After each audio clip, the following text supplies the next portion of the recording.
सिद्धेभ्यः ओम नमः सिद्धेभ्यः इणमो अरिहन्ताणम्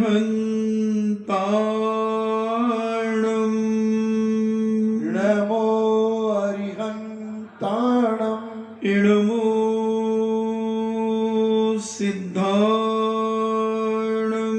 नमो सिद्धाणम् इणमो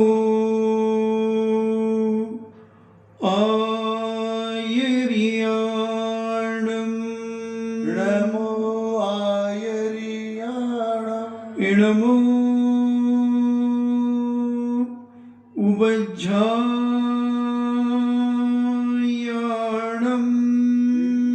नमो उज्जायाणम् इणमो लोये सब्बे साभूणम्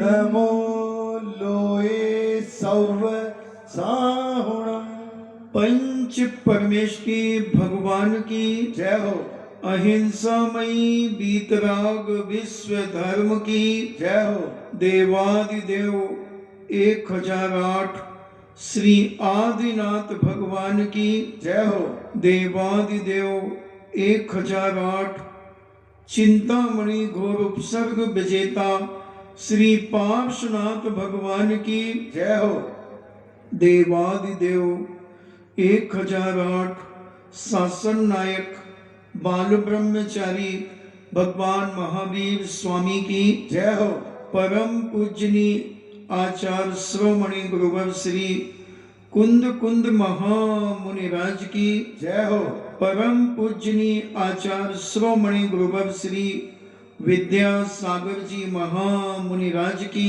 जय हो परम पूजनी निर्यापक श्रवण मुनि श्री सुधा सागर जी महाराज की जय हो परम पूजनी 3,9 करोड़ महामुनिराजों की जय हो तपोदय अतिशय क्षेत्र की जय हो परम पूज्य सुल्लभ 105 श्री गंभीर सागर जी महाराज की जय हो समस्त आचार्य संघ की जय हो चर्चा चल रही है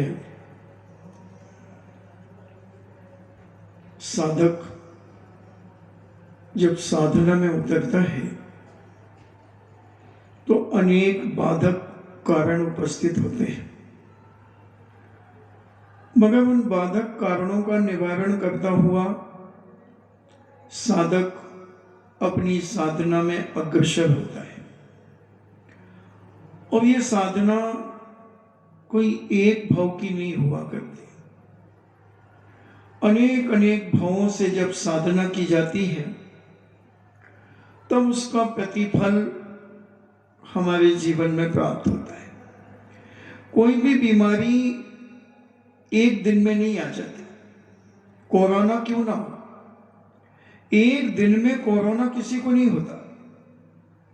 मैंने जितना भी सुना, जितना भी लोगों ने बताया कि कोरोना ऐसा नहीं कि तुम्हें छू लिया और कोरोना हो गया, नहीं, उसके कुछ सिस्टम धीरे धीरे उत्पन्न होते हैं। पहले थोड़ी सी सर्दी जुकाम होगी, नजला होगा, खांसी होगी, फिर धीरे धीरे बुखार आएगा, फिर बुखार आने के बाद फिर कोरोना घोषित होगा। उसी प्रकार हम ये सोचें कि आज हम दीक्षा ले लें और आज हमारा कल्याण हो जाएगा, नहीं है। जन्म जन्म की साधना, जन्म जन्म की, और ये पूर्व जन्मों से चलती चली जाती है। कई बार उतार चढ़ाव आते हैं। पारसनाथ स्वामी को अपन देखें, उनके जो 10 भावों का वर्णन मिलता है, क्या क्या नहीं बने, कैसे कैसे संकट प्राप्त किए, मगर समता धारण, 10 भाव से समता धारण करना शुरू कर दिया। उसके पहले होंगे क्रूर, हो सकते हैं, मगर जब उन्हें 10 भाव के अंदर एक भी बार उनकी क्रूरता का परिचय जैनाचार्यों ने अपने ग्रंथों में नहीं दिया, हर बार क्षमा, हर बार समता, हम हर बार सरलता, हर बार माफ करते चले गए और उपकार करते चले गए। जितना उपकार निस्वार्थ बना वो करते चले गए। किसी भी तीर्थंकर के जीवन चरित्र को उठा करके देखो, उन्होंने सदा उपकार किया। और 10 भावों के वर्णन तो प्राय सभी तीर्थंकरों के मिलते हैं। सबने 10 भाव पहले से उद्धार करना शुरू कर दिया, संकटों को सहना शुरू कर दिया, उस उपद्रव करने वाले को माफ कर दिया। और ऐसा करते करते 10 भाव के बाद, जब 9वें भाव के बाद, जब 10वें भाव में तीर्थंकर प्रकृति का बंध जब उनने कर लिया, जब भी जिसने जो उनसे भाव में किया, और जन्म से ही कितने करुणावान, दयावान, प्रेम वात्सल्य से भरे हुए, क्या जाता है आदमी के साथ में? क्या जाता है? कुछ नहीं जाता। विग्रह गति, आज विग्रह गति की चर्चा चली तत्वान सूत्र सर्वार्थ सिद्धि पर, क्या जाता है? मात्र 2 शरीर साथ जाते हैं, कर्माण शरीर और तेजस शरीर। अनादि संबंधे च, ये अनादि काल से दोनों शरीर हमारे साथ चल रहे। 3 शरीर जो हैं वो छूट जाते हैं। औदारिक वो कहलाता है, स्थूल शरीर को औदारिक शरीर कहते हैं। जो भी जीवों के शरीर हैं, चाहे वो चींटी हो, कीड़ा हो, मकोड़ा हो, आदमी हो, ये सब औदारिक शरीर। वैक्रिक शरीर देवों के होते हैं, जो छोटा बड़ा रूप बना लेते हैं। और एक आहारक, जो पूज्य मुनिराज के किसी जिज्ञासा शंका समाधान के लिए कोई तीर्थ वंदना का विकल्प जब उनके जीवन में आता है, तो पूज्यवर वो विकल्प करते हैं, तो उनके एक आहारक शरीर निकलता है, आहारक पुतला निकलता है। और जैसे मान लीजिए कोई तत्व में शंका है, धर्म के कोई सिद्धांत में शंका है, जिज्ञासा है, तो वह केवली भगवान के समोर शरण में जाकर, वहां जाकर के अपनी शंका का समाधान करके वो आहारक शरीर लौट करके पुनः प्रवेश कर जाता है। तो ये 3 शरीर तो छूट जाते हैं, मगर तेजस और कार्माण, ये कार्माण यानी कर्मों का समूह है, ये साथ जाता है। और तेजस, जो तेज होता है हमारा, कांति होती है, वो साथ जाती है। ऐसे 2 शरीर विग्रह गति में जाते हैं। विग्रह गति इस जन्म से दूसरे जन्म में जाने के रास्ते को विग्रह गति कहते हैं। तो वो 2 शरीर तो सदा साथ हैं जब तक मोक्ष नहीं होगा। अब हम सोचें अपने साथ में कि हमें क्या ले करके जाना है, और जो जो ले जाना हो, जैसे जब किसी यात्रा में जाते हैं तो अपना नाश्ता बनाते हैं, कलेवा बनाते हैं, तो जिसको जो अच्छा लगता है वो साथ में बना करके ले जाते हैं। जैसे वो सीलचंद जी आते हैं ललितपुर वाले, वो पापड़ जरूर लाएंगे, चाहे कुछ लाएं या ना लाएं, बिल्कुल पतले पापड़ और घी में तले हुए, और पुड़ी लाई, इतनी बड़ी बड़ी पुड़ी, बघेल वालों के बड़ी बनती है।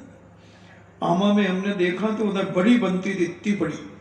जब हम प्रवेश किया जिस दिन पहली बार, तो कुछ मध्य प्रदेश के लोग भी आए उस जुलूस में, तो बोले महाराज जी आज तो बिल्कुल बुंदेलखंड का खाना मिला। मैंने कहा क्यों? बोले अच्छी पतली और बड़ी पुड़ी मिली, और तला पापड़ मिला, और बढ़िया मूंग की दाल, उड़द की दाल, और एक सब्जी। मैंने कहा अच्छा। हमने कहा यहाँ भी बिल्कुल बोले सेम, पता ही नहीं चला कि हम अपने घर में खा रहे हैं या राजस्थान में खा रहे हैं। अरे हमने कहा भैया तुम बघेल वालों के यहाँ गए हो, इसलिए तुम्हें पतली पतली सब चीजें मिल गई। पहले राजस्थान में बड़ी मोटी मोटी रोटियां बनती थी। तो आदमी अपने साथ कलेवा ले जाता है, नाश्ता कहो, पाथे कहो, सब ले जाता है। उसी प्रकार जब ये जीव यहां से मरण करके दूसरे स्थान में जाता है, तो ये भी अपने साथ किया हुआ सारा कर्म बांध करके ले जाता है। जितने अच्छे कर्म किए हैं वो भी जाते हैं, और जितने बुरे किए हैं वो भी जाते हैं। तुम ये सोचो कि किसी को मालूम नहीं है मेरे किए हुए अच्छे काम। कई लोग होते हैं बहुत गुप्त रूप से अच्छे काम करते हैं। जैसे हम एक जैसी नगर सागर के पास, जब पूज्य आचार्य श्री के पास से 9 मार्च 1993 को जब हमने वहां से बिहार किया, तो उस दिन दोज थी, होली की दोज। तो आचार्य श्री ने उसी दिन हमारा सुबह सुबह बिहार करा दिया। हम बिहार करके एक स्टॉप लेकर के और दूसरे सुबह वहां पहुंच गए। 36 किलोमीटर था। तो एक आदमी, मैं जब सामायिक से 1-1:15 बजे उठूं, तो एक आदमी गुल्लक के पास खड़ा रहता। अब मुझे डाउट हो कि ये गुल्लक के पास क्यों खड़ा रहता है, और वो हमसे ऐसे करे। अब बताओ अपन क्या समझेंगे कि गुल्लक से पैसे निकालना, मगर वो भैया गुल्लक से पैसे नहीं निकालता। जब मंदिर में बिल्कुल सन्नाटा रहता था, तब वो जेब में से पैसे निकाल करके उस गुल्लक में डालता था।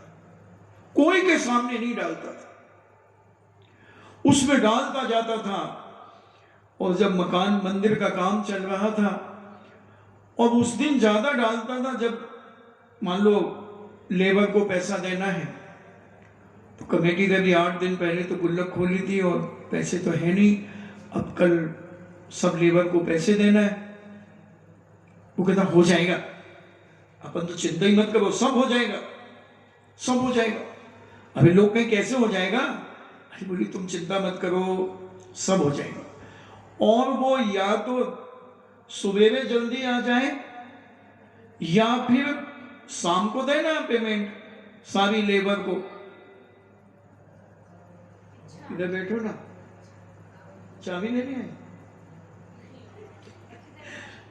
और वहीं दोपहर को आकर के उस गुल्लक में पैसे डाल दे, और शाम को जब बोले खोल तो लो गुल्लक, जो कुछ होगा देखेंगे, अपन कम पड़ेंगे तो अपन सब कर लेंगे, मिला लेंगे। वो सारा पेमेंट निकल जाता, जितना लेबर को देना उतना निकल जाता। तो अपना अपना तरीका है दान देने का। तो कुछ ना कुछ तरीके से पुण्य काम भी लोग छुप करके करते हैं, और कुछ लोग पाप के कार्य भी छुप करके करते हैं। तो हम ये ना समझें कि हमारे पुण्य के कार्य को कोई नहीं देखता, हमारे पाप के कार्यों को कोई नहीं देखता। 2 भूत तो सदा देखते रहते, 3। एक तो वो स्वयं, वो गुल्लक में पैसे डालो, उसे मालूम तो है ना कि मैं डाल रहा हूं, और मैं देख लेता कभी कभी, नहीं तो अनंत भगवान तो देख ही रहे हैं, सिद्ध भगवान को दिख ही रहा है। तो 3 लोग तो देख ही रहे। कितना भी गुप्त काम करो तुम अपने जीवन में, चाहे वो अच्छा हो और चाहे बुरा हो, ये 3 व्यक्ति से कभी दुनिया की कोई ताकत बच नहीं सकती।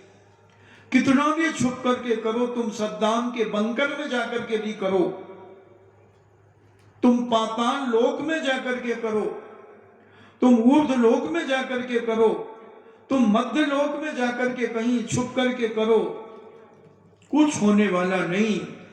ये तुम्हारी आत्मा में चिपकेंगे चिपकेंगे चिपकेंगे। कहीं से भी करो, कैसे भी करो, ये सब साथ जाएंगे। कारवाण शरीर, वही सारे कर्मों का समूह है कारवाण शरीर, वो साथ जाएगा। अब हमें विचार करना है कि हमें क्या साथ में ले जाना है। पापड़ ले जाना है, पूड़ी ले जाना है। अरे यात्रा पे जाओगे तो इधर लड्डू, हम लोग लड्डू बना के भी ले जाते हैं आटे के, वो भी ले जाओ। ये सब जाएंगे ना। उसी प्रकार तुम अच्छे और बुरे काम भी तुम्हारे साथ जाएंगे। इस जन्म के बाद अगले जन्म के लिए विग्रह गति में, और 3 समय 4 समय के पहले पहले वो नया शरीर में चला, मां के गर्भ में चला जाता है विग्रह गति। अब हम क्या लेके जाएं, आगे की तैयारी करो। जाना तो है ही। 10 साल बाद, 20 साल बाद, 50 साल बाद, 100 साल बाद जाना तो है। तो अपना कलेवा तो तैयार करो। बिना कलेवा के जाओगे तो कैसे जाओगे? भूखे मरोगे। सब तरफ मांसाहार है, होटलों में अंडा मिल रहे हैं, अंडा करी, एग करी, सब अभक्ष मिल रहा है। सारा धर्म भ्रष्ट हो जाएगा। उसी प्रकार सारी सदगति भ्रष्ट हो जाएगी, दुर्गति में चले जाओगे। इसलिए अपना कलेवा, जो हुआ सो हुआ, मत खोदो कुआ, लोग देंगे बस हुआ, इतने में बोला सुआ। कि जो अभी तक तुमने किया है, जो अभी तक किया उसे भूल जाओ। और आज से कार्तिक का महीना लग गया ना कार्तिक। और कार्तिक से अब अपना हैप्पी बर्थडे मान लो कि हमसे अभी तक जो गलतियां हुई, जो अच्छाइयां हुई, उस अच्छाइयां करते करते भी हमें क्या भाव आया होगा। तो हे भगवान, जो भी मैंने बुरा किया हो वो आज सब मिथ्या हो, उसका आज प्रतिक्रमण कर डालो। क्योंकि अब भगवान महावीर स्वामी इसी कार्तिक महीने में मोक्ष गए और पूज्य गौतम स्वामी को केवल ज्ञान की प्राप्ति हुई है। तो हम भी कुछ नया प्राप्त करने का प्रयास करें अपने जीवन में। बिना नया प्राप्त किए बिना हमारे जीवन का कल्याण नहीं होगा। कुछ करो, अब अच्छा अच्छा करो। बुरा बुरा तो खूब कर लिया, क्योंकि हमने बता दिया कि ये साथ जाएंगे, अच्छे और बुरे हुए काम तुम्हारे साथ में। और जिसका पलड़ा भारी होगा, बुरे कार्यों का पलड़ा भारी होगा तो नीचे ले जाएगा, और अच्छे कार्यों का पलड़ा भारी होगा तो ऊपर ले जाएगा। और दोनों बराबर होंगे तो बीच में घुमाएगा। As you like. कहां जाना चाहते हो? ऊपर, बीच में या नीचे? नीचे जाओगे, बुरे काम नीचे ले जाएंगे, अच्छे काम ऊपर ले जाएंगे। और बराबर करोगे, अच्छे जितने करोगे उतनी बुरे करोगे, तो इसी संसार में घूमते रहोगे, इसी मध्य लोक में जन्म लेते रहोगे। जब बड़े बड़े तीर्थंकर जैसे नहीं बचे, सुदर्शन सेठ जैसा नहीं बचा, देखो तो जरा, जो बेचारा इतना धर्मात्मा, जन्म से धर्मात्मा, कभी किसी नारी के ऊपर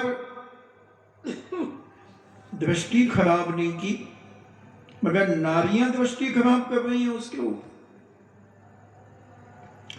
जब वो जवान हुआ तो नारियों ने दृष्टि खराब करी, शादी हो गई उसकी, उसके बाद भी उस पर दृष्टि खराब करी। कर्म कैसे आते हैं? अपन अभी एक पक्ष ले रहे, फिर हम इसका विपरीत पक्ष भी बताएंगे। नारियों ने परेशान किया, कपिला ने परेशान किया उसकी दोस्त की पत्नी ने झूठ बोलकर, छल करके कि तुम्हारा मित्र बीमार है और तुम यहां बैठे हो, चलो उसे देखने के लिए, और स्वयं उसकी पत्नी बिस्तर में चद्दर ओढ़ करके पड़ गई। बेचारे सुदर्शन सेठ को क्या पता कि ऐसा छल भी और धोखा हो सकता है। वो तो अपने मित्र के लिए देखने चला गया, और अपन जाते हैं जब कोई बीमार होता तो उसके मस्तक पे हाथ तो रखते ही हैं, और उस बेचारे ने मस्तक पे हाथ रखा तो उसने हाथ पकड़ लिया। वो समझ गया अरे ये तो मामला खराब है, इधर तो पाप पल रहा है, यहां तो नीचे जाने की तैयारियां कर रहे हैं और मुझे भी घसीटेंगे, मेरा हाथ पकड़ करके मुझे भी गर्त में ले जाएंगे। उसने फट से हाथ छुड़ाया, उसे पता लग गया ये तो स्त्री का हाथ है, हाथ छुड़ा लिया और भागा। उसने फिर कहा सुनो, बोले मैं नपुंसक हूं, तुम्हारी भावना पूरी नहीं कर सकता। माथा ठोक लिया उसने। अब ये सारा कर्म बंद उस महिला को हो गया, सारा कर्म बंद उस महिला को हो गया। गर्त में जाने की तैयारी कर ली, जैसे तैसे वहां से बचा। रानी की नीयत खराब हो गई, रानी की नीयत खराब हो गई, और रानी ने तो कितना बड़ा षड्यंत्र बचा। उसकी दासी ने क्या षड्यंत्र बचा, 7 दिन तक पुतले लेकर के आई, जिसमें सारे चौकीदार उसके बस में हो जाएं, और फिर मैं मनमाना कार्य करूंगी, अपना मतलब सिद्ध करूंगी। उसकी हिम्मत तो देखो दासी की, कि जिंदा पुरुष को उठा लाई शमशान से। कितनी ताकत होगी उस नारी में, कितनी कुलटाएं होंगी वो, कितनी दुष्चरित्रनी होंगी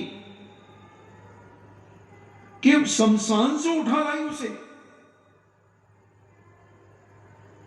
और रानी के पास छोड़ दिया। और रानी कितनी निकृष्ट कि राजा की पत्नी होकर तो अपने नगर के एक सेठ से प्रभावित हो गई, और सेठ तुझसे प्रभावित है नहीं। एक तरफा न्याय, एक तरफ चल रहा है भाई। अगर दोनों आकर्षित हो तो चलो कोई बात नहीं, कि दोनों के अंदर पाप है। पाप तो एक करने को तैयार, और एक तो बिल्कुल उस पाप को आग समझ रहा है कि ये साक्षात धधकती हुई अग्नि है, इसमें मैंने अगर प्रवेश किया तो मैं जल करके राख हो जाऊंगा। देखना कितना संयम होगा उस गृहस्थ का, कितना अखंड ब्रह्मचर्य होगा पर स्त्रियों के प्रति। मैं तो उस कथा को जब भी पढ़ता हूं इतना जोश आता है अपने अंदर, अपने अंदर एक ऐसी शक्ति जागृत होती है कि धन्य है सुदर्शन सेठ, तुम गृहस्थ अवस्था में इतने अखंड ब्रह्मचर्य का पालन, पर स्त्रियों के प्रति इतना अखंड ब्रह्मचर्य तुम्हारा।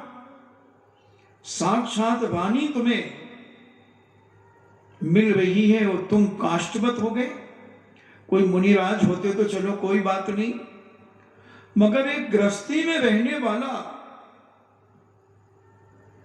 गृहस्थी में रहने वाला एक युवक कितने बड़े शील का उसने पालन किया, कितने बड़े संयम ब्रह्मचर्य का पालन किया। आत्मा गदगद हो जाती है जब ऐसे महापुरुषों के जीवन चरित्र सुनते हैं, पढ़ते हैं। अपने अंदर एक ऐसा भाव आता है कि हे भगवान, ऐसी शक्ति हर जीव को प्राप्त हो, ऐसी शक्ति हर जीव को प्राप्त हो कि उसे पाप करने का मौका मिले और वो पाप से मुंह मोड़ ले, व्यसन करने का मौका मिले और उससे मुंह मोड़ ले। ऐसी ताकत हर जीव को मिले, हर जीव को। जैसे तैसे रानी से छुटकारा पाया। और रानी ने क्या षड्यंत्र रचा, अपने आप को दूध की धुली बताने के लिए सुदर्शन सेठ को दोषी ठहरा दिया कि ये मेरे राजमहल के कमरे में ही आया है और देखो नग्न धड़ंग आया है। और राजा का भी दिमाग नहीं चला। राजा भी नहीं सोच पाया कि 7 दरवाजे के अलावा कोई रास्ता ही नहीं है राजमहल के अंदर प्रवेश करने का। चींटी भी प्रवेश नहीं कर सकती 7 दरवाजों के अलावा। तो उन चौकीदारों से तो पूछता कि भाई ये कब आया, कहां से घुसा। आज हमारे क्षेत्र के चौकीदार इतने अलर्ट हैं कि अगर कोई भी बाहर का व्यक्ति इस प्रांगण के अंदर आ जाता है, चौकीदार फट से उसके पीछे आता है, भाई साहब पीछे चलो। जब एक क्षेत्र का एक चौकीदार इतना अलर्ट रहता है तो फिर राजाओं के चौकीदार तो कितने अलर्ट होंगे। उनसे तो पूछता राजा कि भाई इसने प्रवेश कैसे किया, तुम्हारी चौकीदारी कमजोर है। तो राज खुल जाता, वो बता देते कि फलानी दासी 7 पुतले लेकर के निकली और 8वें दिन हमने यही सोचा कि पुतना लेकर के गई होगी, मगर राजा की मति मारी गई। राजा भी स्त्री के कहने पर आ गया और राजा ने इतना बड़ा दंड दे दिया कि जाओ इसके 100 टुकड़े कर दो, फांसी पे चढ़ा दो। कैसे कैसे कर्म आ सकते हैं, थोड़ा समझने की जरूरत है, जानने की जरूरत है। जब इतने बड़े महापुरुष को कर्म नहीं छोड़ रहे हैं और सारे के सारे सील भंग का प्रयास कर रहे हैं, इन्हें उनके ब्रह्मचर्य को नष्ट भ्रष्ट करने के लिए स्त्रियां पीछे पड़ी हैं। इसलिए 22 परिसरों में एक स्त्री परिसय है। स्त्रियां मुनिराजों को सताती हैं और आज के जमाने में तो छोरियां ही छोरों को परेशान कर रही। हाँ, छोरियां परेशान कर रही। बड़े बड़े शहरों में देखो आप, कट मारती हैं गाड़ी चलाते चलाते छोरों को।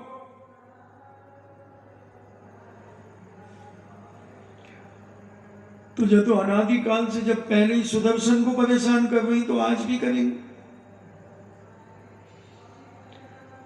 जहां देखो वहां सुदर्शन जैसे तैसे उस कपिला से बचे तो रानी ने पकड़ा, रानी से बचे तो मौत के घाट उतारने की तैयारी हो गई। राजा ने भी कुछ नहीं सोचा और मारने की आज्ञा दे दी। सूली पे चढ़ा दो, 100 टुकड़े कर दो इसके। रक्षक कहता है, वन रक्षक वहां का कहता है कि ऐसे अखंड ब्रह्मचर्य के पालन करने वाले व्यक्ति को मैं टुकड़े टुकड़े होने दूंगा? असंभव असंभव असंभव। देखता हूं किसमें हिम्मत है कि इसके टुकड़े टुकड़े कौन कर सकता है, कौन इसे फांसी पर चढ़ा सकता है। और वहां का वन देवता अदृश्य होकर के चमत्कार दिखाने लगा, चमत्कार दिखाने लगा।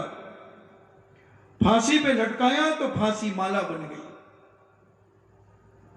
जल्लादों ने जब तलवारें और फरसे चलाई तो वो फरसे और तलवारें कीलित हो गई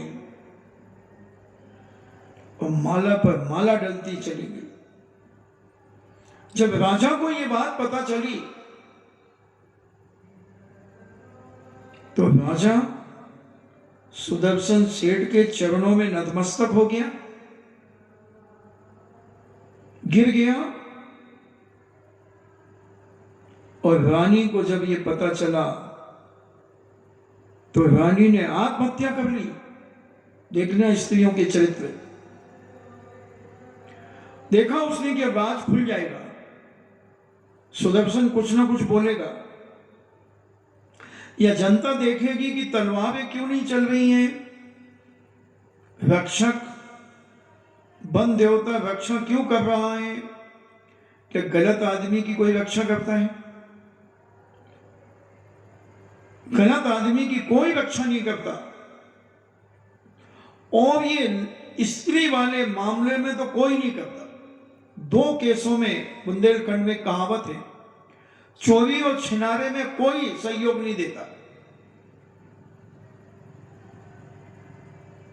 बाकी तो चलो और काल में कोई बचा ले, मगर जो इस प्रकार के जो स्त्री संबंधी जो केस होते हैं और चोरी, इन 2 चीजों में कोई भी सहयोग नहीं देता। फिर ये वन देवता क्यों दे रहा है? इससे सिद्ध है कि सुदर्शन सेठ पूर्णतः निर्दोष है। और सेठ ने तो संकल्प भी कर लिया था कि बस यहां से बचूंगा तो अब घर भी नहीं जाऊंगा, दिगंबर मुद्रा को धारण करूंगा। और रानी को जब पता चल गया तो रानी ने आत्महत्या कर ली, मरकर के व्यंतरणी हो गई। और उसने अपने अवधि ज्ञान से जाना कि मैं क्यों मरी, कैसे बनी व्यंतरणी। तो अवधि ज्ञान से पता चला कि सुदर्शन के कारण मैं मरी हूं, मैंने आत्महत्या की है। तो कहती मैं देखती हूं सुदर्शन को, और सुदर्शन तो परम वीतरागी मुनिराज बन गए थे। पहले तो गृहस्थ थे, मगर फिर वीतराग मुद्रा को धारण जब उन्होंने किया, तब उस व्यंतरणी ने जी भर के उपसर्ग किया। उनकी तपस्या में आंधी और तूफान चलाए, झंझावात चलाया, इन्हें इतनी भयंकर मूसलाधार बारिश और ऐसी भयंकर हवा जो साए साए कर रही है, साए साए। कभी जब बहुत तेज बारिश होती है और हवा चलती है तो एक आवाज निकलती है उस हवा की, उसको कहते हैं झंझावात वायु, मांडलिक वायु, गोल गोल घूमती है वायु। ऐसी ऐसी उसने उपद्रव किए, अग्नि बरसाई कि ये जल करके राख हो जाए, बह जाए, बाढ़ ला दी, ओले गिरा दिए। फिर भी सुदर्शन बोझ मुनिराज विचलित नहीं हुए, विचलित नहीं हुए। जी भर के कसाई की उसने बदला लिया। इसके कारण मैं मरी, न इसको प्राप्त कर पाई और न राजा से संतुष्ट हो पाई, और मैं मरना पड़ा, मुझे मरना पड़ा। उसने जब वन देवता ने देखा कि एक व्यंतरणी ये उसका उपसर्ग है, क्षेत्रपाल कहो, वन देवता कहो, यानी उस जगह का रक्षक, हर जगह के रक्षक देव होते हैं। क्षेत्रपाल वो कहलाता हो क्षेत्र का पालन करने वाला, क्षेत्र की रक्षा करने वाला। वन देवता जैसे कोई जंगल है, उस जंगल में रहने वाला देवता वन देवता कहलाता। उस वन देवता ने फिर ललकारा उस व्यंतरणी को, अभी तू संतुष्ट नहीं हो पाई? पूर्व जन्म में तूने उसे कष्ट दिया, जब वो ग्रस्त था तब तूने कष्ट दिया। अरे पापिन, अब तो संभाल अपने आप को। पाप तूने किया और दंड उसे मिला। तो पाप कर करके स्वयं मर गई और ऐसी नीच योनि में पैदा हुई है। उसके बावजूद भी तू अत्याचार और अनीति कर रही है। जब उस वन देवता ने संबोधन दिया उसे, तब वह शांत हुई। उपसर्ग जब दूर हुआ, पूज्यवर का ध्यान में लीन होते चले गए, ध्यान में लीन होते चले गए और केवल ज्ञान प्राप्त कर लिया। आनंद दर्शन, अनंत ज्ञान, अनंत वीर और अनंत सुख प्राप्त हो गया। 4 घातिया कर्मों को नष्ट कर दिया और 5000 धनुष ऊपर चले गए। इतने उपसर्ग, स्त्रियों के उपसर्ग सहन करके। पुरुषों ने उपसर्ग नहीं किए, स्त्रियों ने उपसर्ग किए। अब ये बदला लिया गया है पूर्व जन्मों का नियम से। पूर्व जन्म में, और पूर्व जन्म में तो पिछले ही मत मान लेना, और भी आगे के 100-200 जन्मों में इन लोगों को सुदर्शन सेठ की जीवात्मा ने सताया होगा नियम से। बिना कर्मों के कोई किसी को सताता ही नहीं, कोई नहीं सताता। जो कुछ भी तुम्हारे साथ अच्छा और बुरा हो रहा है, वो सब तुम्हारा किया हुआ फल है पूर्व जन्म का। 100 जन्मों के पहले का भी हो सकता है, 1000 जन्मों के पहले का भी हो सकता है। और वो सारा का सारा उदय में आया और इन्होंने समता के साथ सहन किया, शांति से सहन किया, कोई प्रतिकार नहीं किया। थोड़ा सा कह देते राजा को कि राजन, हम तो शमशान में ध्यान करते थे, देखो मेरे कपड़े शमशान में रखे हैं, और ये पुतले देख लो, कुम्हार के यहां से 7 पुतले बना करके लाई ये दासी, और इसने मुझे 8वें दिन अष्टमी को उठा करके लाई। इतना ही तो बोलना था, मगर बड़े लोग, ज्ञानवान लोग बोलते नहीं। अगर पूज्य आदिनाथ स्वामी ने जब दीक्षा ली थी, उनके साथ 4000 राजाओं ने दीक्षा ली थी। आदिनाथ ने तो कपड़े उतारे, केसुंज किए और बैठ गए ध्यान में। 4000 ने भी यही किया। उन्हें क्या मालूम था कि ये कब तक बैठे। भूख सताने लगी। 15 दिन में, किसी को 20 दिन में, 1 महीने में कोई वृक्षों से फल तोड़ करके खाने लगा, कोई नदियों का पानी पीने लगा। तब वहां के रक्षक देव ने घोषणा की, खबरदार खबरदार, अगर इस भेष में तुमने इस प्रकार की हरकत की तो फिर ध्यान रखना। घबरा गए, उन्हीं पर छोड़ दिया।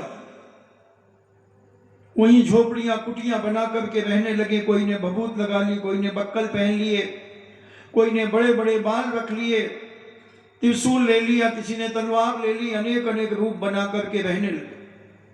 कहां से अगर पूज्य ऋषभ देव भगवान मुनिराज थोड़ा सा कहते थे कि आहार चर्या ऐसे नहीं की जाती, चले जाओ बिजौलिया में, तुम्हें आहार मिल जाएगा। इतना ही तो कहना था ना कि 9 भक्ति पूर्वक आहार दिया जाता है। सौदामिंद आता, सौदामिंद से कहते थे, दीक्षा लेने के पहले कहते थे कि देखो भाई, अगर तुम्हें जब भूख लगे तो ऐसी ऐसी विधि से आहार के लिए चले जाना। मगर बोले ही नहीं, महापुरुष बोलते ही नहीं। वो जानते हैं कि जीव का कर्म का फल इसे भोगना ही पड़ेगा। सगे पोते को नहीं समझाया मरीचि को, वो भी 4000 राजाओं में था, दीक्षा ले रहा था, दीक्षा ली, मगर उसे भी नहीं समझाया। वो कहते हैं जिस जीव ने जो कर्म किए हैं, वो कर्म तो उसे भोगना ही पड़ेगा। कैसे भी भोगे वो, चाहे रो के भोगे, चाहे हंस के भोगे, भोगना पड़ेगा। अगर रो के भोगोगे, प्रतिकार करके भोगोगे, तो आगे और तैयार रहो, इससे डबल क्या 1000 गुना उदय में आएगा। अभी तो दो बातें कहकर के अगर तुम शांत हो जाए, दो बातें सुनकर के अगर तुम शांत हो गए, तो वो कर्म वहीं स्टॉप ले लेगा। अगर तुमने 2 की 4 सुनाई, तो 4 वाला कहता हम किसी से कम नहीं, हम 8 सुनाएंगे। तो 8 सुनने वाला कहता हम किसी से कम नहीं, हम 16 सुनाएंगे। तो 16 सुनने वाला कहता हम किसी से कम नहीं, तो वो 32 सुनाएगा। फिर 32 सुनने वाला कहता हम किसी से कम नहीं, वो 64 सुनाएगा। और 64 सुनने वाला कहता हम किसी से कम नहीं, 128 सुनाएगा। फिर वो कहेगा 128 सुनने वाला कहता हम किसी से कम नहीं, वो 256 सुनाएगा। फिर 256 सुनने वाला कहता हम किसी से कम नहीं, वो 512 सुनाएगा।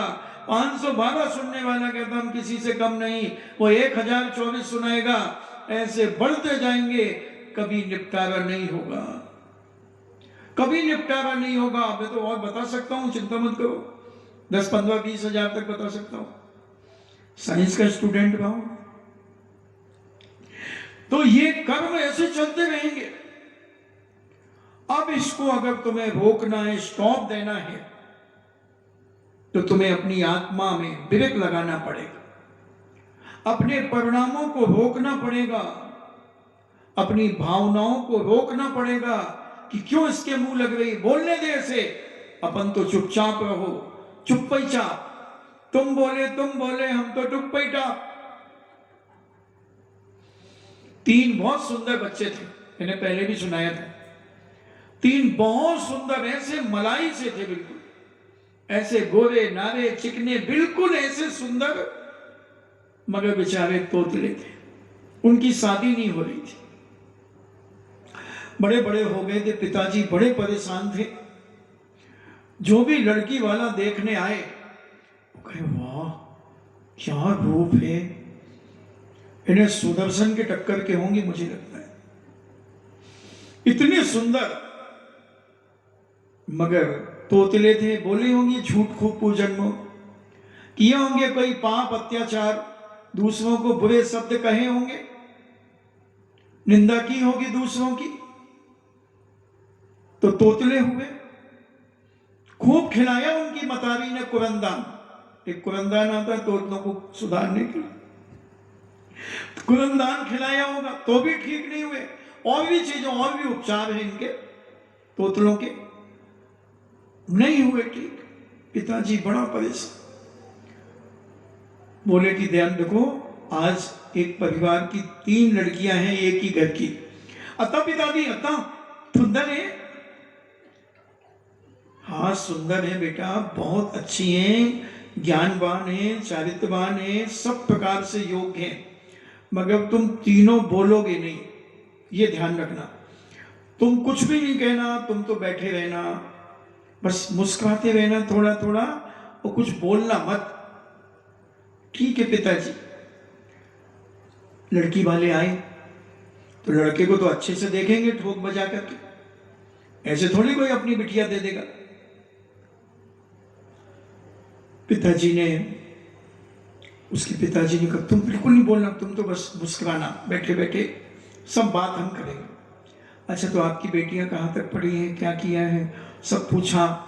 और खाना बनाना आता है कि नहीं, मैं समझू नैना कहाँ गई,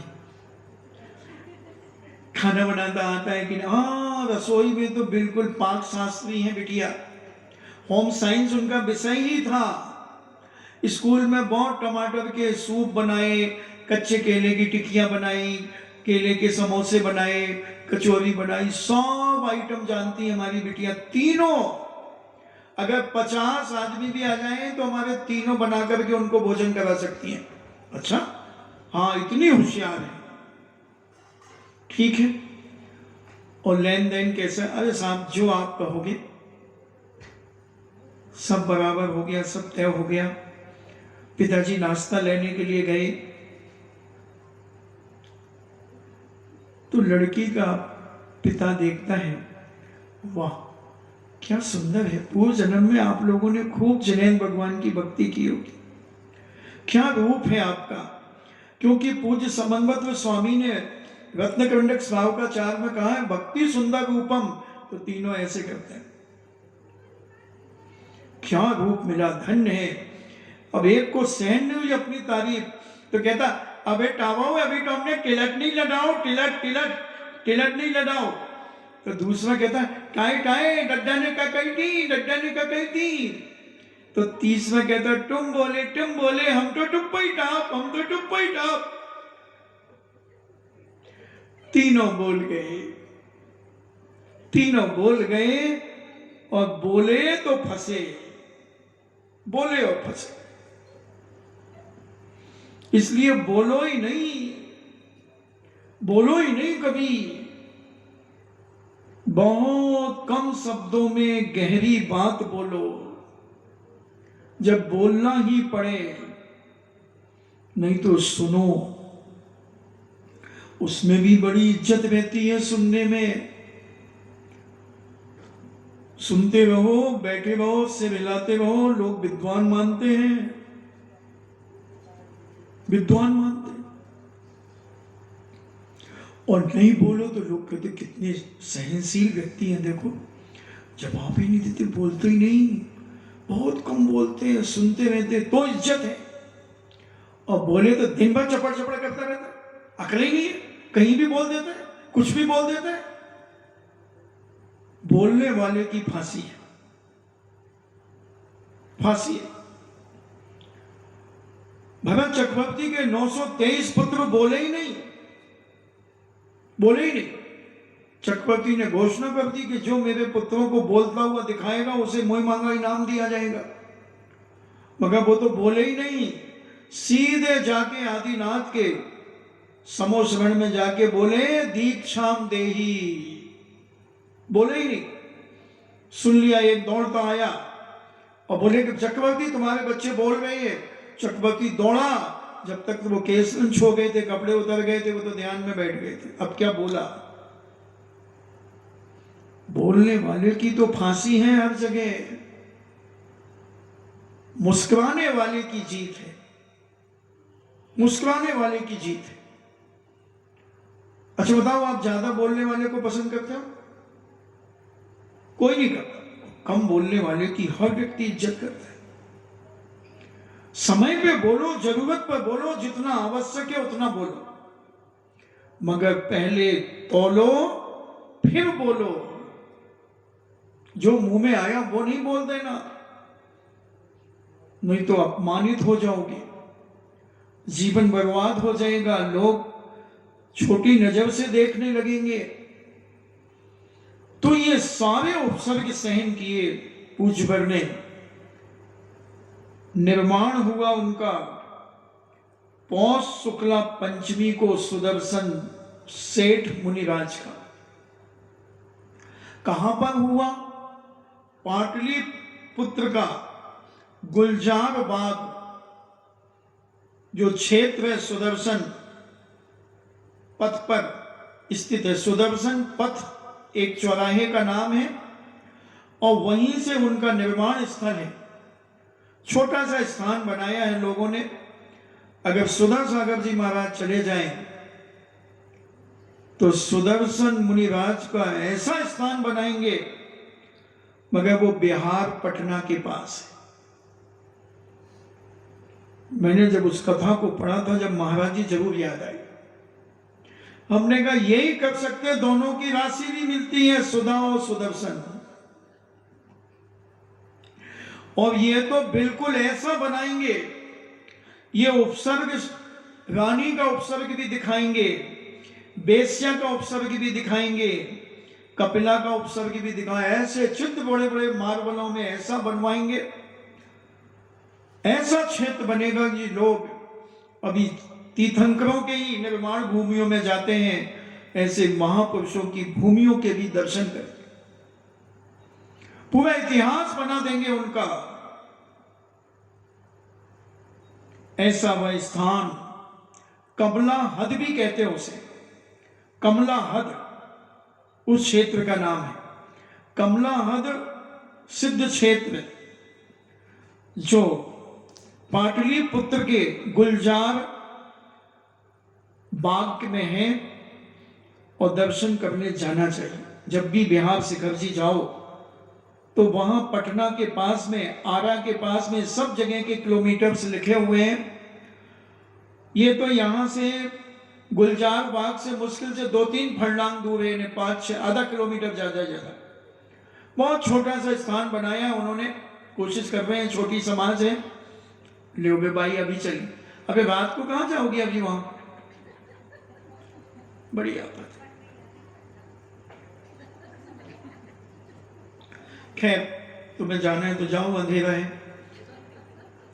और वह पूज्य सुदर्शन मुनि बनकर के उन्होंने निर्माण प्राप्त कर लिया। मगर ये उपसर्ग क्यों आए उनके ऊपर, क्यों आए? वही ईंट का जवाब पत्थर से दिया होगा पूर्व जन्मों में। पूर्व जन्मों में दूसरे ये पुरुष होंगी और ये स्त्री होंगे, इनने इनको सताया होगा, इनसे रागान्वित हुई होंगी, जैसी वो स्त्रियां इनसे रागान्वित हुई। ऐसे पूर्व जन्मों में ये स्त्री के रूप में हुए होंगे और वो पुरुष होंगे, मुनि होंगे, इन्होंने उनको रागान्वित करने का प्रयास किया होगा।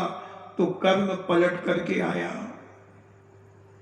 कर्म पलट करके आया। मगर इस समय इनके पास विवेक था, इस समय इनके पास सम्यक दर्शन था, इस समय इनके पास स्वाध्याय था, माला थी, आलोचना थी, प्रतिक्रमण थी, निंदा गरा करने की सब ज्ञान था, साधु संतों के संपर्क में थे।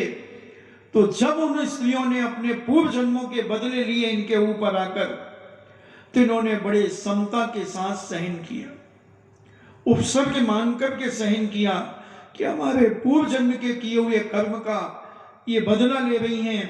काश अगर मैं इसका प्रतिकार करूंगा तो ये और बढ़ चढ़ करके बदला लेंगे, मुझे बदनाम कर देंगी, मुझे पाप में घसीट देंगी और मेरा जीवन पुनः दुर्गति का पात्र हो जाएगा। सुदर्शन सेठ जब से होश संभाला, जब से ही अपना जीवन, जब तक शादी नहीं हुई, जब तक ब्रह्मचर्य व्रत का पालन किया। हर बेटी को, हर बेटे को ये नियम तो जरूर देना चाहिए, दिलवाना चाहिए कि जब तक इसकी शादी नहीं होती, जब तक ये ब्रह्मचर्य का पालन करे। कल शादी हो जाए, कल ब्रह्मचर्य खत्म, देना ही चाहिए। पहले जब गुरुकुलों में बच्चे पढ़ते थे, आरिकाओं के पास बालिकाएं पढ़ती थी, तो ऐसे ही नियम सबसे पहले दिए जाते थे, ब्रह्मचर्य का नियम सबसे पहले दिया जाता था।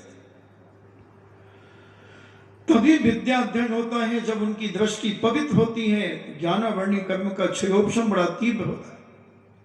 और बालपने में जितना ज्ञान करा दो वही ज्ञान काम आता है, वही काम करता है, चाहे वो लौकिक शिक्षा हो चाहे पारलौकिक शिक्षा हो। छोटे उम्र में जितना याद करा दो इनको, ये जीवन के अंत तक नहीं भूलेंगे, जीवन के अंत तक कभी नहीं भूलेंगे। ज्ञान बचपन में ही होता है, फिर तो रिवीजन होता है, बढ़ता जाता है, बढ़ता जाता है। मगर एक बार पकड़ आ जाए बस पढ़ने की, समझने की, जानने की, और ये सब बचपन में होता, क्योंकि बचपन में दृष्टि पवित्र होती है, दृष्टि खराब नहीं होती है, और वीर की शक्ति पूरे शरीर में धीरे धीरे व्याप्त होती है, तो उससे तेजस्वी होता है और मस्तिष्क का विकास होता है। जितना पढ़ सके पढ़ाते जाओ, धर्म के संस्कार देते जाओ, ये उसके जीवन के हर क्षण याद आएंगे। संस्कार और संस्कृति एक सिक्के के दो पहलू हैं। इन दोनों चीजों को माता पिता को अपनी संतानों को देना चाहिए। हमने कहा था एक दिन पहले, कहानियां सुनाई जाती थी, और उन कहानियों के माध्यम से बच्चों के जीवन में बहुत बड़ी ताकत आती थी,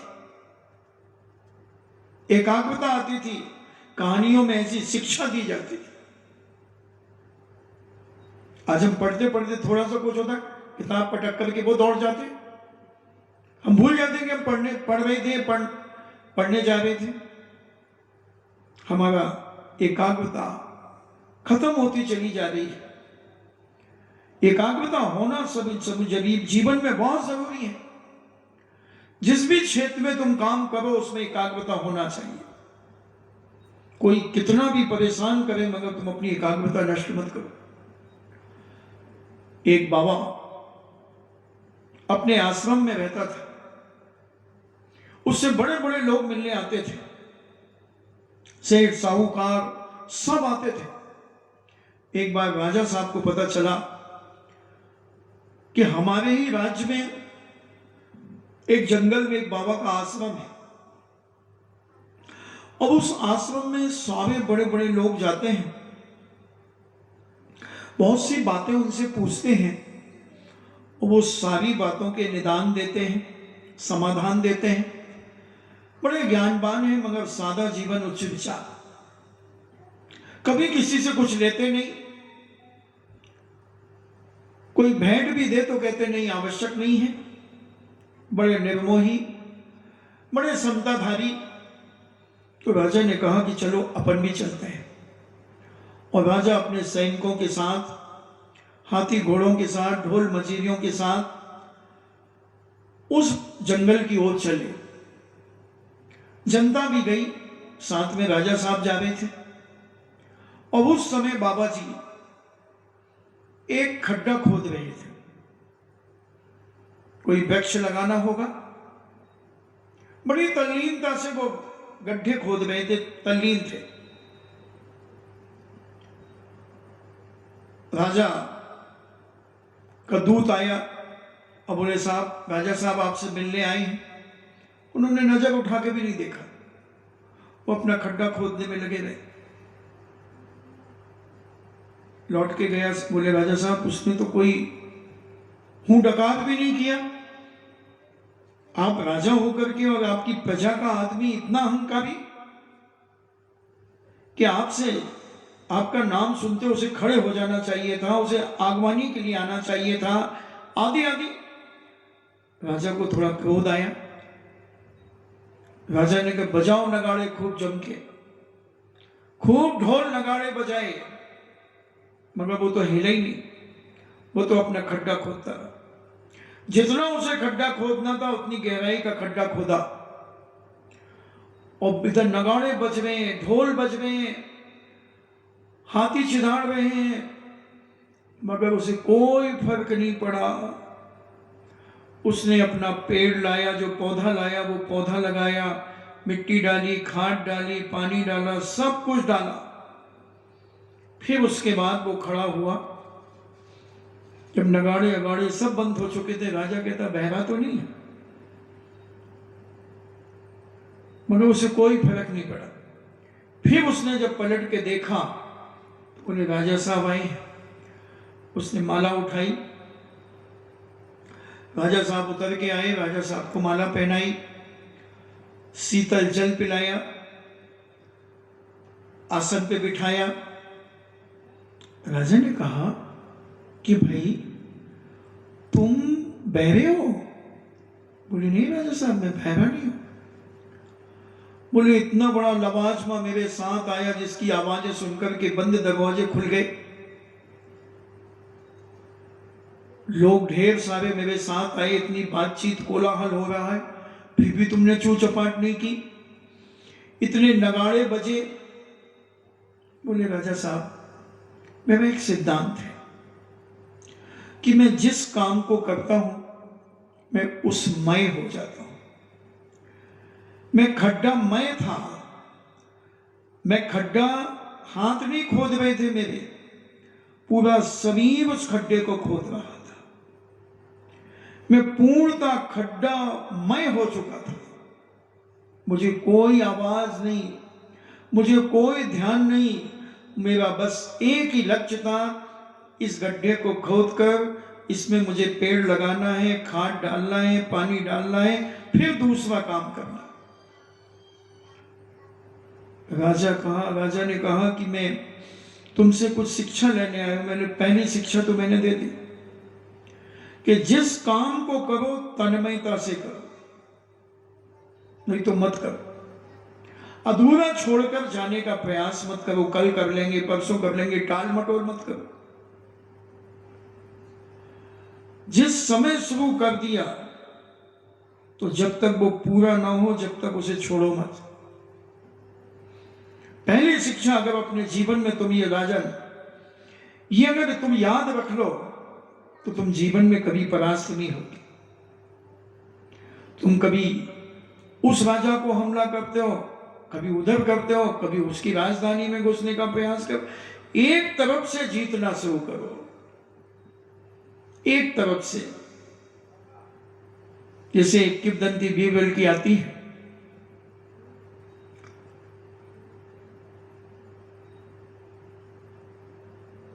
या नेपोलियन की। नेपोलियन को भूख लगी थी, एक बूढ़ी माँ के यहां गया, बोले माँ मुझे भूख लगी है।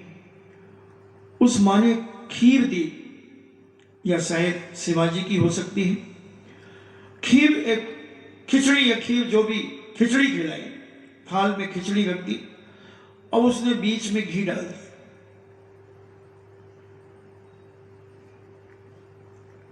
और वह बीच में से ही खिचड़ी खाने लगा, हाथ जल गया। बूढ़ी माँ कहती है जैसे वो शिवाजी या नेपोलियन जो भी हो, जैसी गलती वो नेपोलियन या शिवाजी करता वैसी तू कर रहा। अब वो शायद शिवाजी ही था। बोले मां क्या हुआ? बोले वो भी बीच में राजधानी में जाकर के युद्ध करता है, हमला बोलता है, तो वो घिर जाता है, चारों तरफ से बंदी बनाई जाता है, भागना पड़ता है, छुप करके भागना पड़ता है। उसी प्रकार तूने भी हमला बोला तो खिचड़ी के ऊपर बीच में बोला, तो बीच में तो गर्म रहेगी ना। किनारे से खाना शुरू कर, धीरे धीरे खाना शुरू कर, एक एक उंगली से थोड़ी थोड़ी फैला करके, और फिर खाएगा तो तू गरम भी खा लेगा और सहन भी हो जाएगी। उसी प्रकार शिवाजी कहता मां मैं ही हूं शिवाजी।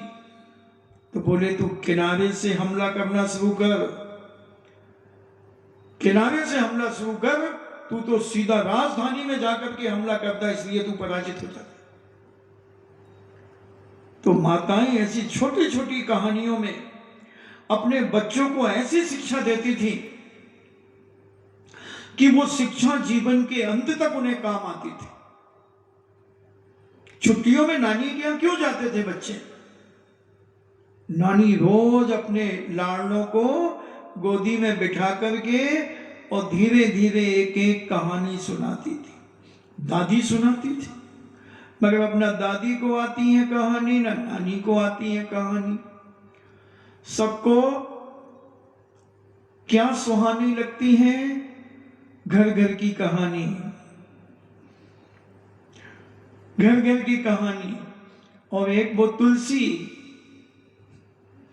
कौन कौन से चैनल पता नहीं क्या क्या चलते रहते हैं, उसी में हंसते रहते, छोटे बड़े सब मिलकर के हंसते रहते। जो छोटों को नहीं बिठाना चाहिए तो छोटे भी बैठे रहते वहीं पे, तो वो क्या सीखेंगे? कुछ नहीं सीख पाएंगे। उनको रोज एक बड़ी कहानी को छोटी कहानी बना करके सुनाओ। अभी एक मोबाइल में आरजे कार्तिक हर सोमवार को एक कहानी देता है। आरजे कार्तिक के नाम से सबके मोबाइलों में आती है। बड़ी शिक्षाप्रद कहानी देता है, एक छोटी 4 मिनट की एक कहानी होती है। उस कहानी को सबको सुनना चाहिए। वो बड़ों के काम की भी है, छोटों के काम की भी है, सबके काम की है। 4, 5, 4.5 मिनट की कहानी होती है और उस कहानी में वो इतनी शिक्षा देने का प्रयास करता है। कोई उसे कहानी भेजता है, कभी वो खुद बनाता है, कभी पढ़ता है, कई जगह से कहानियां आती, बड़ी शिक्षाप्रद कहानियां होती। वो कहानियां दादियों को, नानियों को, सबको सुनना चाहिए और फिर अपने बच्चों को सुनाना चाहिए। तो हमारे पूज्यवर सुदर्शन भगवान कहो, अब पहले सेठ थे, फिर मुनि हुए, मुनि से अब भगवान हो गए और केवल ज्ञान प्राप्त करके वो मोक्ष चले गए। पाटलिपुत्र के गुलजार बाग के से मोक्ष प्राप्त हुआ है उनकी मोक्ष स्थली के दर्शन करें और अपने आप में ऐसा संयम का ब्रह्मचर्य की शक्ति अपनी आत्मा में जागृत करें। ऐसा जीवन जिए। महापुरुषों के जीवन चरित्र पढ़ने से अपने आप को उस तरीके से जीने की कला आना चाहिए, तभी हमारी इस मनुष्य पर्याय की सार्थकता है बंधुओं। नहीं तो बहुत गई रही, थोड़ी थोड़ी भी अब जाए, कोई भरोसा नहीं। जीवन का पानी का एक बुलबुला है जीवन एक कांच का बर्तन है, कब फूट जाए कब टूट जाए।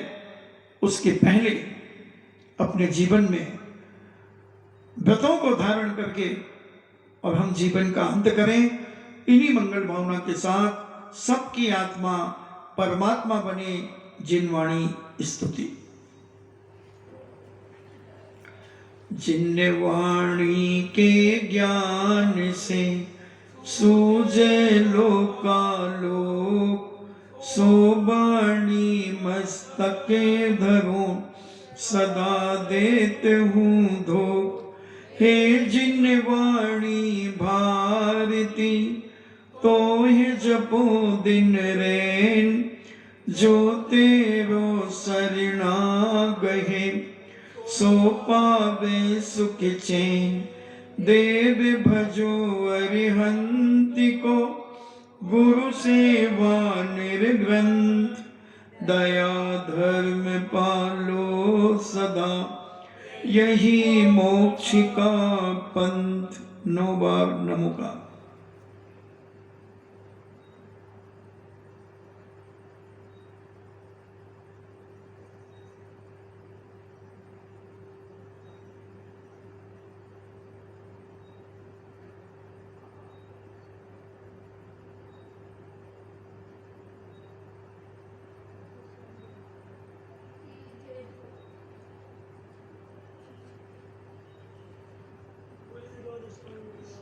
परम पूजनीय द्वादशांग जिनवाणी माता की।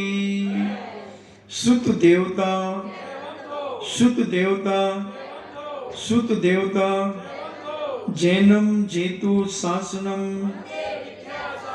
जैनम जेतु शासनम जैनम जेतु शासनम।